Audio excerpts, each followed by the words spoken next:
Good evening, I'm Pateros. This is News.ph, but it's not politics as usual. So who really owns Fort Bonifacio? Two cities and one municipality, all of them sharing boundaries with Fort Bonifacio, all claim the area. In the last few days, the verbal battle has been between Makati and Taguig. Many in our generation, after all, grew up knowing that Fort Bonifacio was in Makati.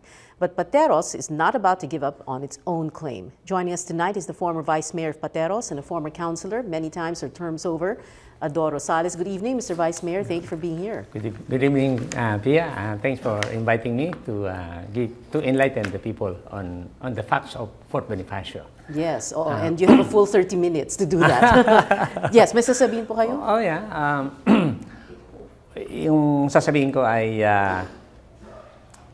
in equity and logic alone, no? There is no such thing as a municipality with an area of 184 hectares.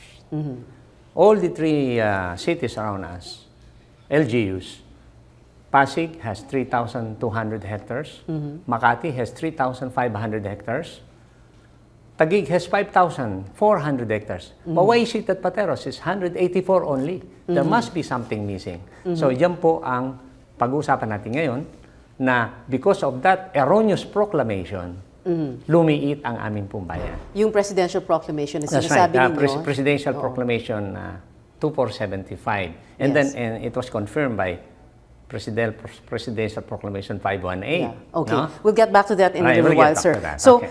Tell us the story of how you began this battle to claim Fort Bonifacio. Kayo po yung nag-umpisa, hindi po ba? That's right. 1990. You went to Malacanang. Actually, even before that, when I was invited to become a councilor in 1988, that was one of the first project I was introducing and requesting the mayor during that time. No? They give me a positive response, so I ran for a municipal councilor. So in the second And sir, regular I'm sorry, session, forgive me. In 88, Fort Bonifacio was known as what? Part of? At that Makati. time? Makati. Makati, Okay. because of the proclamation. All right. Okay. So the very first thing I do on the second regular session is to introduce a resolution to create a committee to make research. And then after collating all documents and evidences, then run for our ancestral land, because that is our Baryo Mamangkat. We know very well that from the very start, we have 5 barrios. Baryo Santa Ana, Poblacion, Santo Rosario, Aguho, and Baryo Mamangkat. And this is our barrio with 766 hectares. And it is known also as Parcel of Mamangkat. Fort Bonifacio. That's right. Yeah. Yeah. Okay, because I remember all these other barrios, talagang Pateros rin. Pateros pa rin naman yun. Talaga. Talagang Pateros yan. Okay. So, you went to Malacanang and what did you file?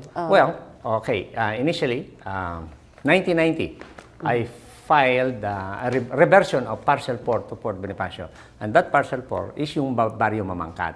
Because of the Proclamation 2475, Makati jumped on the thing and developed the area. No?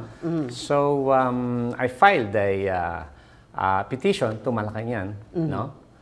And I was helped by Attorney Gaite, on the process, because we want to know if it's judicial or executive or legislative in nature. So we went to the DOJ, and Franklin Dron mentioned in a way that it is judicial in nature. So I prepared In other words, kailangan pumunta ng korte. Right. Para mabaliktad yung presidential proclamation. That's right. But beforehand, while preparing for all the papers, we sent a resolution to Makati for a council-to-council dialogue, but they ignored us. Council-to-council So dialogue. we followed up 4 months, 5 months, nothing heard from them. So we decided to file the case. Okay. That was 1990. 1991 na ng court case. Kasi 1990 sa Malacanang, no? And I don't want to forget that we copy furnish Congressman Dante Tinga Doon sa lahat ng mga dokumento na Congressman final Dante namin. Tinga, who was, He was at the our time he was congressman Congressman, during that Taguig time. Pateros, isang distrito pa lang yun. That's right. Tapos So he was, naging Supreme Court Justice siya. right. Okay. He was very surprised that he found out that, oh, Pateros pala to, no? These are the documents I showed. Yes, okay. To him. The documents, the maps, ito yung sinasabi niyong basis for claiming Fort Bonifacio. That's right. Okay. That's right. Because kanina nabanggit yung dalawang presidential proclamation na yun ang naging basehan naman ng Makati at ng Taguig para i-claim ang Fort Bonifacio. Well, iba naman ang basehan ng Taguig. Iba ang basehan ng Makati. Okay. Ang basehan ng Makati yung proclamation. Okay. Ang basehan naman ng Taguig, they did not mention the 1909 document. Okay. Because there was a consolidation in 1903. All right. And Muntinlupa, Taguig, and Pateros were called Pateros. So Okay. naging barangay namin. Okay. Sige. Sir, let's go through, well, practically this is going to be like a history lesson and I hope kayo mga viewers, no, you're listening very carefully because this is going to be very interesting. So kanina po ang sabi nyo, you gathered documents, maps, you went to all sorts of places. United States. I went to the United States for as far as the purpose. United States for this. So let's begin with what you have, sir. You have, and let's go to the easel here. You have this 1891 map from the U.S. Tell us about from this. the United States, no? From the Library of Congress. Meron pa nga, sir, I'm sorry, no? Maybe we can have the camera zoom into this. This is a certification. Of course, medyo nakabaliktad. I'm sorry, hindi natin pwedeng tanggalin ng stapler or else patay tayo. So it's from? From the archives of United States. Yeah, I wish we could, but... National Archives and Records Administration. No? Okay, the National Archives, Washington, D.C. Of Washington, D.C. This was given to you May 27, 1997. All right, so tell us about this. Okay. Well, this is, we call it Plano de Hacienda de Maricaban. Plano de la Hacienda de Maricaban, It's a survey okay. of 3,153 hectares. Yeah, at the time, ganun kalaki ang mga hacienda. Kalahati lang ng Luisita, okay? Right. So that, yun ay yung Fort William Mckinley, binili yan ng Wait, sir, US. This entire hacienda covers, itong 3,000 hectares covers what we know today as? That's right. Fort Bonifacio.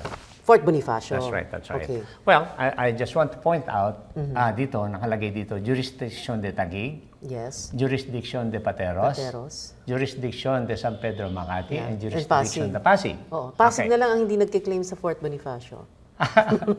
Huwag nating dagdagan. Hindi, kami nang bahala dun sa, yung buting Kalawaan San Joaquin because we have documents that our boundary is on the river. Okay. Pero pumunta sila dito. Okay.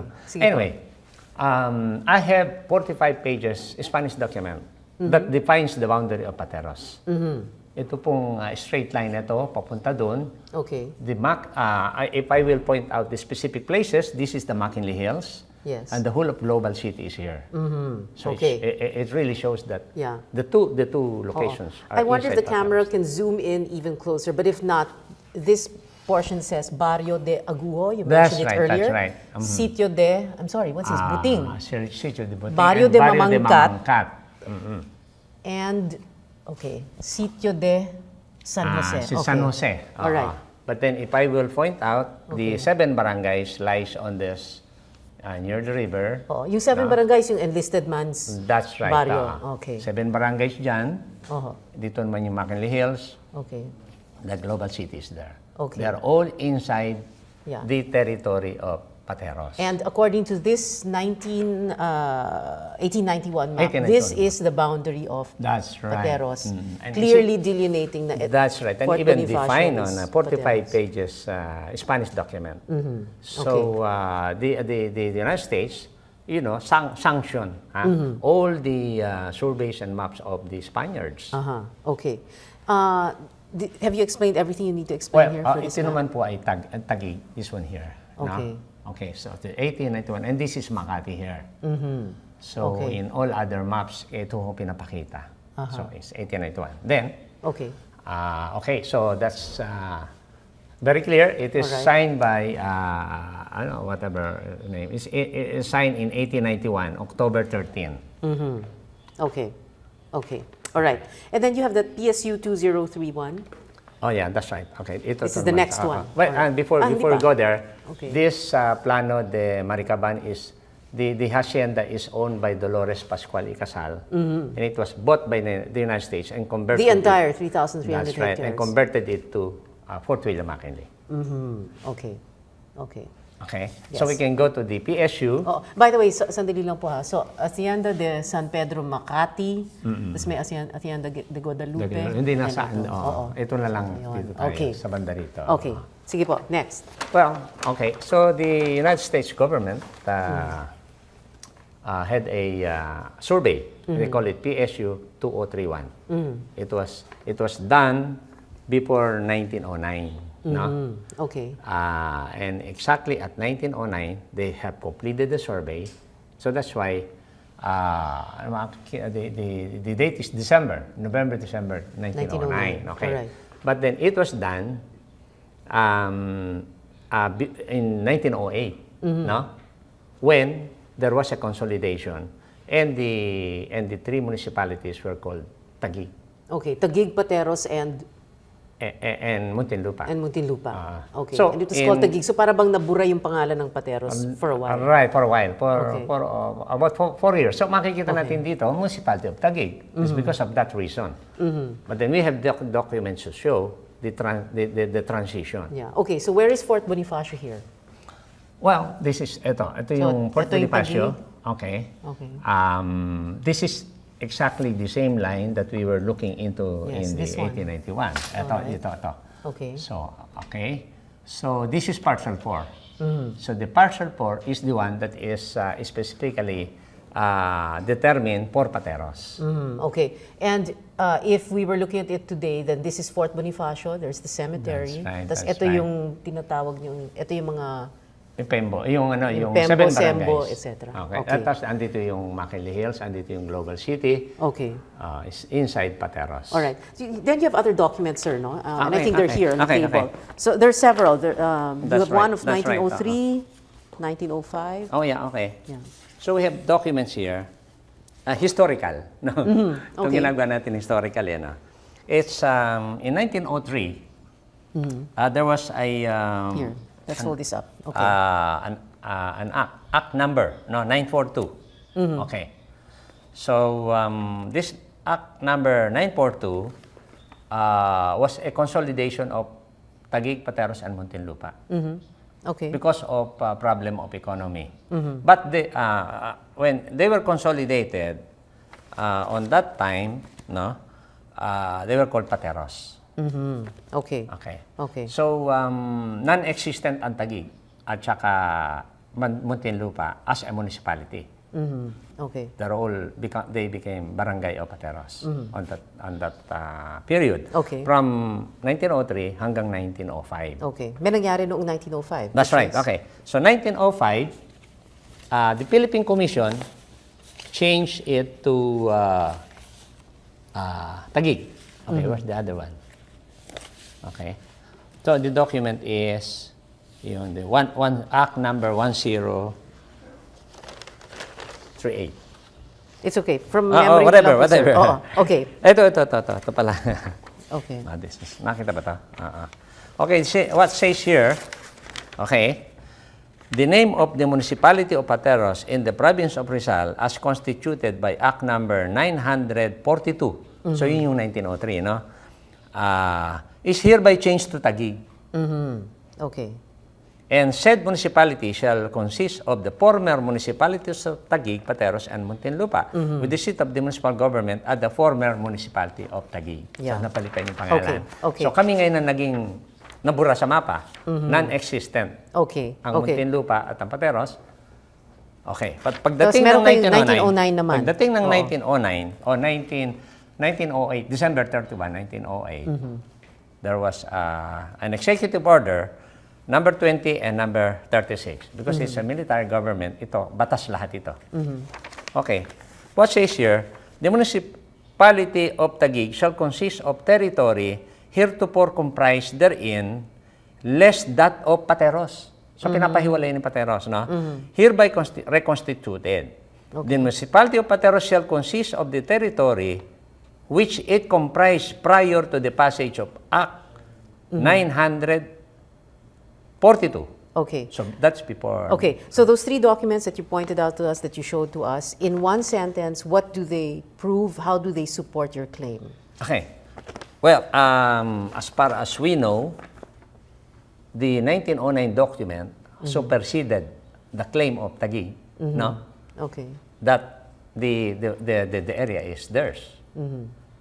It was theirs only between 1905 up to December 31, 1908. Because you were all renamed and placed under Taguig. That's right. Okay. So starting January 1st, Okay. 1909, Yeah. it was Pateros. Okay. Until when the proclamation was. Yeah. Okay. Well, let's go back to the easel because, and then we're going to take a short break in a while. But this one is a 1968. But this is a map. 1968. It's even before that proclamation. Yeah. No? Okay. 1986 And on that note, sir, sandali lang po. We're going to have to take a short break. So news.ph will be right back. We're talking about who owns Fort Bonifacio. Stay with us.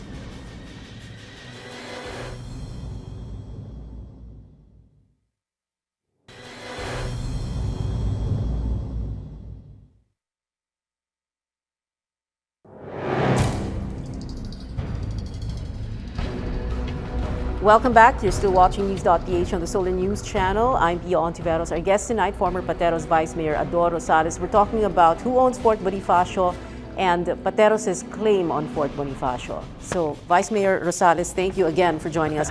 Let's go directly to this map, 1968. 1968, we call it LC 2623. That's Land Classification Map. Okay. Signed by the acting director, Antonio Quijado. No? You have to say that para malaman ng tao na totoo ito. Right. Okay. Dalawang pages yan. First page, ang second page naman, it indicates that the Pateros area is 984. Okay. I wonder if we can, well, if the camera can't zoom into that, it says Pateros 984 hectares. Okay, and why is that important for us to know? Why is that important? The Not 184, it's 984. Okay. So this 984 is this one here. It's vividly drawn, no, and certified by the Bureau of Land. This is South Superhighway. This is EDSA. This is the American Cemetery. Okay, and this is our boundary. Taguig, Pateros, no, and Makati. Where is Global City here? The Global City is somewhere here, no? Okay. Medyo naukit to. Pag in-overlap mo yung 1891, doon lalabas yung Global City. Ang nandito ay Mckinley Hills and the 7 barangays. Okay. So, you can see from here that Taguig has no boundary with Makati. Wala siyang boundary, nasa gitna ang Pateros. Okay. So, saan tayo pupunta yung what happened, by the way, in one sense, again, I hope you don't mind. What happened to that first filing sa Malacanang? Wala rin, ano? Okay. Tinulungan nga kami ni Attorney Caite, no?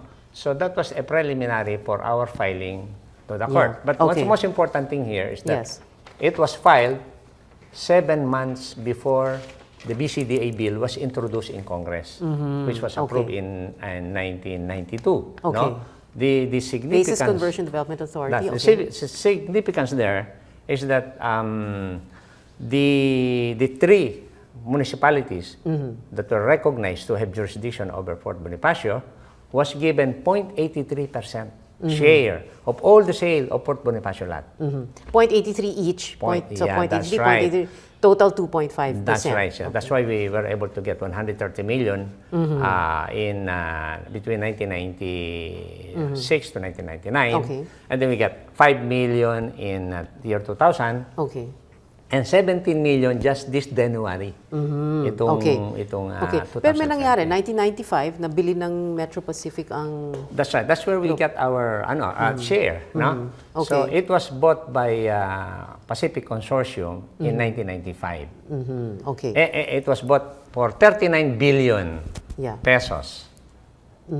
And 0.83% of that is 324 million. But we were not able to get exactly 324 because maraming taxes na binawas. Nako. And you ended up with, never mind. 130. But pero maganda rin dahil naipagawa namin yung municipal building bago, no? And also we were able to widen about 5 roads in Pateros. And other infrastructure. March 29, 2012, that's when you filed sa Pasig Regional Trial Court?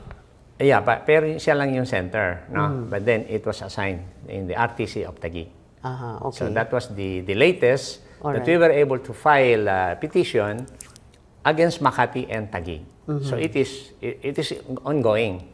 But the one that the newspapers were talking about is another case between Taguig and Makati. That's right. At doon sa kaso na yon, yung finailan nyo, yun yung andun lahat ng ebidensya. Ito mga mapa na nandito, ito yung mga dokumento. Because that was the result of the Supreme Court decision. Because after 21 years of really working it out, and we were losing on technicalities. Pagdating sa Supreme Court, the Supreme Court, on paragraphs, no? Then the meaning is, the merit of the case is more important than the technicalities. So they relaxed the law, no? Hindi isinet aside nila yung talo kami na talo sa mga technicalities. They said, go down and follow the local government code of 1991. And it says there, you have to pass through amicable settlement. So we had a 4 council-to-council dialogue with Makati, no? It took us about a month and a half to do that. But it was a failure because they were asking for Taguig to be in a conference, in a tripartite conference. And then we spent about almost 2 years requesting Taguig to get down. Pero nakapag-usap kayo ng Makati. Right. Natapos namin yung dialogue. And ano yung resulta nun? What did Makati say? Oo nga, sa inyo na nga ang Fort Bonifacio. Ang condition is, let's isama get Taguig. So nag-usap kayo ng 2 taon? Wala rin? Hindi. Yung 2 taon na yun, requesting Taguig to sit down with us. Ayaw nila. They ignored us. So in other words, you did not tackle anything of importance with Makati? Wala rin? Yeah, but but I presented all the documents. You presented this. So ano naging reaction? Nobody has objected. Even Vice Mayor Mercado was sticking so deep, no?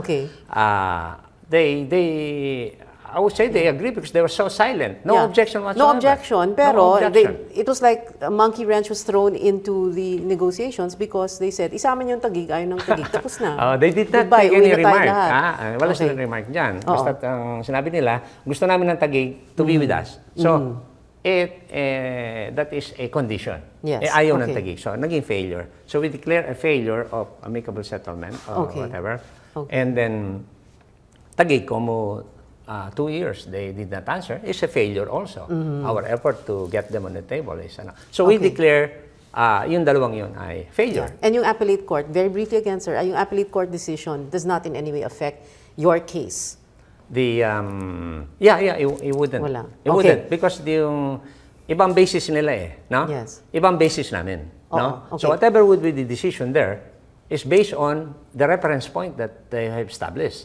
But kung malalaman nila yung reference point namin, but definitely, we are going to get the cake. Tell us more about the other evidence that you presented. For example, you were telling me that the budget department bases your ERA on how many items? The DBM, the computation of ERA includes the area of the particular RGU. And they base it on 1,040, no?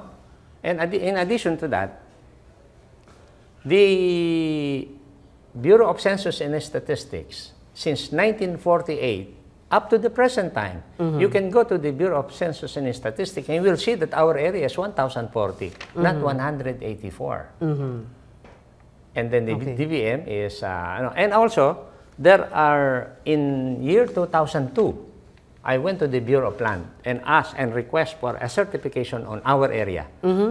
And OIC Bienvenido Cruz, head of the survey department in Manila, issued the certification. Is it here ready to be shown or? Yeah. We need to find it. It's here. Okay. It said your area is 1,040. 1,040 hectares. Okay. So, and then in 2007, I came back to the Bureau of Land, and I was able to talk with the director, Arthur Tenasas, the acting director. And he gave me a certification that your area is 1,040. Okay. Well, But what do you think explains for the very, very slow wheels of, I don't know, justice? Or what explains for this? Ang tagal na nito, hindi po ba? I mean... but, you know, hindi kasi natin maintindihan din ang ating process. No? When we file it in court, ang puro technicalities, no? Yung ibinabato sa amin. And up to this point in time, after 25 years, never na napag-usapan ang merit. It's always wrong venue, lack of jurisdiction. Then we talk about motion to suspend, motion to dismiss, all kinds of Well, these are legal tactics. That's right. Yun ang tumagal. And when you say merit meaning, The ito, merit means, mapa. Kung kanino yan. Kanino yan. Okay. Pag sinabi, kanino yan, yun, merit na yun. Never. It was never discussed. So, tumatagal kami ng tumatagal. Nakailang hearing po kayo dun sa kaso ninyo? Yung finailan nyo noong March 2012? Siguro mga 2, 3. But we requested the court to expedite because it's more than 1 year na, no? Diba? Yes, 1.5 years. So the last hearing that we have is February 14. 2013. That was like how many months ago? Right. And the court said, okay, those 2 motions of Makati and Taguig are for resolution. But February 14 is, what is it now? It is already August. Yeah. Motion ng Makati and Taguig. That's right. Nilang motion? The motion of Taguig is motion to dismiss. Dahil mali daw yung binayad namin na docket fee. Okay. Ito yung isang technicality. That's right. Okay. Sabi naman ng Makati, is motion to suspend because meron kaming kaso. Makati versus So, hindi yan na-desisyonan pa ng ating, but we are continuously requesting, kasi nga, 2 taon na technicalities ang pinag-uusapan. Tapos balik na naman kami sa technicalities. Sir, ito, appellate court, siyempre, ang sabi nila ni Cayetano, hindi pa naman final yan eh. Pag Supreme Court nagsalita, yun ang final. Ang sabi naman ng Makati, ngayon pa lang, magte-take over na kami. We will exercise jurisdiction.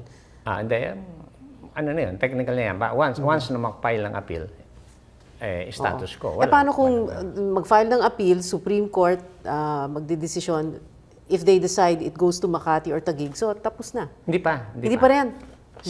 Kung sino mananalo doon, siya magiging kalaban namin. Okay. Because they have their own basis. May basis kami. It cannot yes. affect ours because iba basis namin eh. Even if nasa lower court yung kaso nyo and it's the Supreme Court that's already speaking. Yeah, it should not affect. Dahil iba ang basis. Okay. Dahil iba ang basis. Okay. Final words, sir, and then we have to end the show already. Final words po. Final words. Okay, yung binanggit ko kanina, in equity and logic alone. There's no such thing as a local government or a municipality or whatever in Metro Manila na 184 lang. May nawawala talaga. No? And we were able to see that the mistake is the Proclamation 2475. There was an error.